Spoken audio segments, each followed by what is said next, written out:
रिश्तों की डोर तब नहीं टूटती जब झगड़े होते हैं, बल्कि तब कमजोर पड़ने लगती है जब एक इंसान दूसरे के आत्मविश्वास को शब्दों की कुल्हाड़ी से काटने लगता है।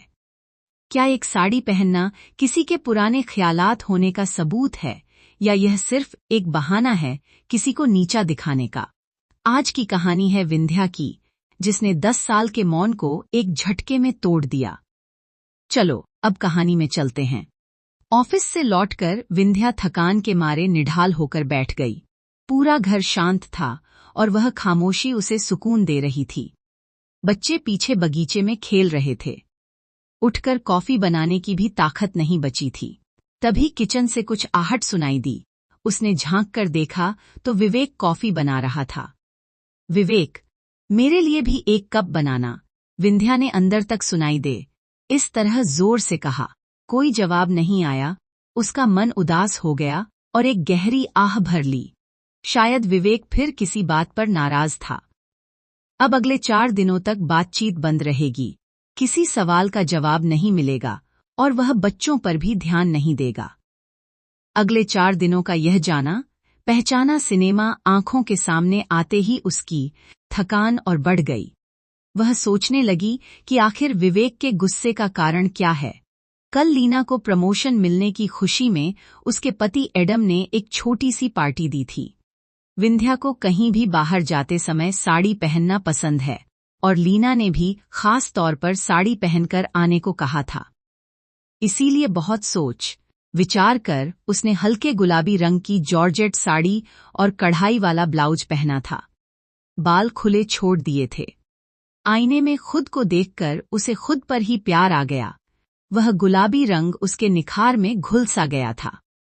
सच तो यह है कि उस पर हर तरह के परिधान, चाहे साड़ी हो या लहंगा, खूब सजते हैं। तभी विवेक अंदर आया और उसे देखते ही माथा सिकोड़ लिया।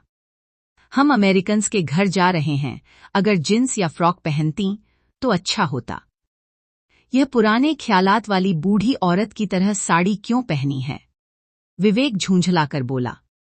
विंध्या का मन एक पल के लिए छोटा हो गया, पर तुरंत खुद को संभालते हुए वह हंसकर बोली, हे विवेक, अब मुझमें कपड़े बदलने की ऊर्जा नहीं है।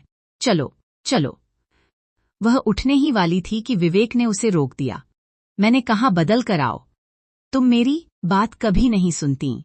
तुम्हें मेरी कोई कद्र ही नहीं है, विवेक ने गुस्से में कहा। इसी बीच मॉम, हम तैयार हैं, कहते हुए हरिणी पट्टू लहंगा पहनकर और हर्षा कुर्ता पायजामा पहनकर दौड़ते हुए आए। उन्हें देखते ही विवेक का गुस्सा 7वें आसमान पर पहुंच गया। खुद तो ठीक, बच्चों को भी तुमने वैसा ही बना दिया है, वह जोर से चिल्लाया। उस समय उसका चेहरा देखकर विंध्या को डर के बजाय घृणा महसूस हुई। पापा, हमें यही कपड़े पसंद हैं। हमने गैरी और कार्ली के लिए भी यही लिए हैं, हर्षा ने डरते हुए अपनी मां को गले लगाकर कहा। गुस्से में विवेक ने पास रखे फ्लावर वाश को पटक दिया और बाहर चला गया। विंध्या ने बच्चों को समझाया, अरे मेरे प्यारे बच्चों, पापा के गुस्से से डरो मत, वह तो बस यूं ही था, अभी बुला लेंगे। चलिए, गैरी ने आप लोगों के लिए बहुत सारे प्लान्स बनाए हैं। उसने बच्चों का ध्यान भटकाया और कैब बुक की। जब वे पार्टी में पहुंचे तो विवेक वहां सबसे हंसकर बातें कर रहा था।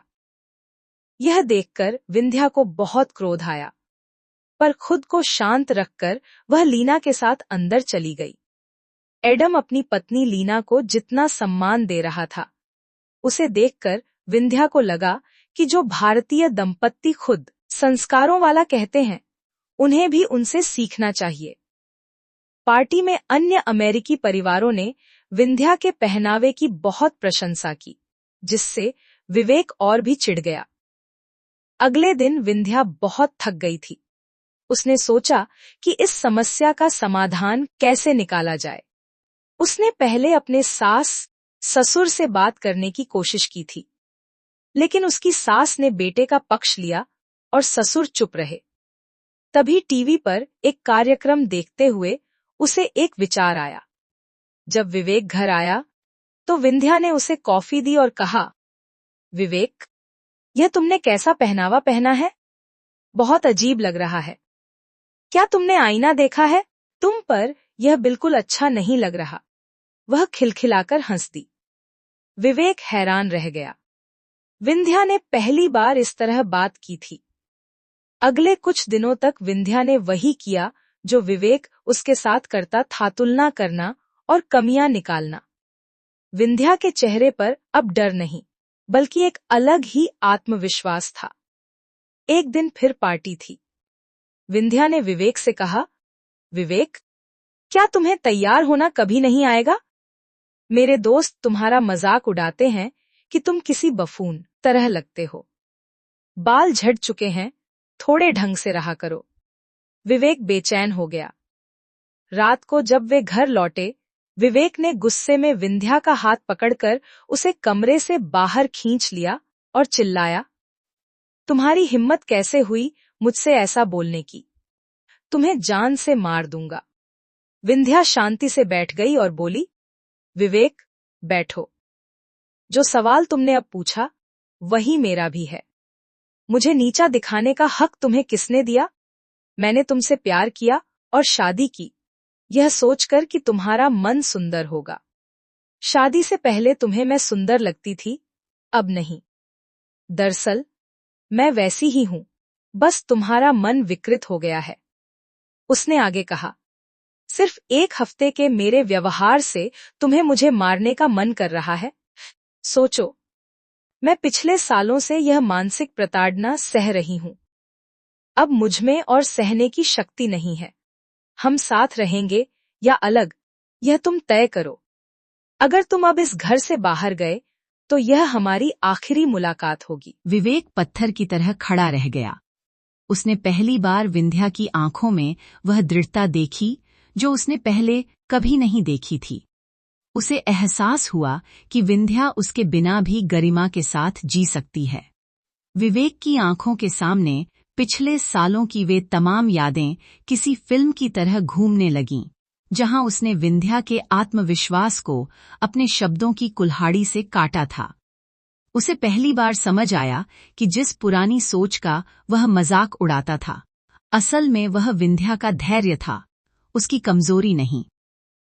अंधेरे कमरे में छत को ताकते हुए उसने महसूस किया कि प्यार पर हक जताना आसान है, लेकिन प्यार का सम्मान करना उसने कभी सीखा ही नहीं था।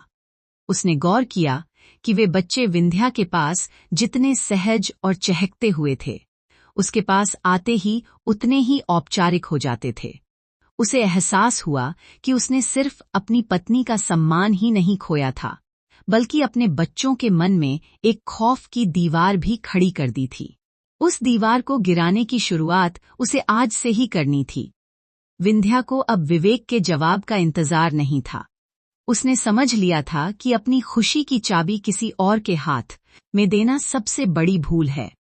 उस रात जब वह लेटी, तो उसका मन भारी नहीं था, बल्कि एक अजीब सी शांति थी, वह शांति जो खुद के हक के लिए खड़े होने के बाद मिलती है। उसने तय कर लिया था कि अब उसकी मुस्कुराहट किसी ड्रेस या किसी की तारीफ की मोहताज नहीं होगी। विवेक कमरे में गया जहां बच्चे सो रहे थे। उसने बच्चों को चूमा और विंध्या के पास लेट गया।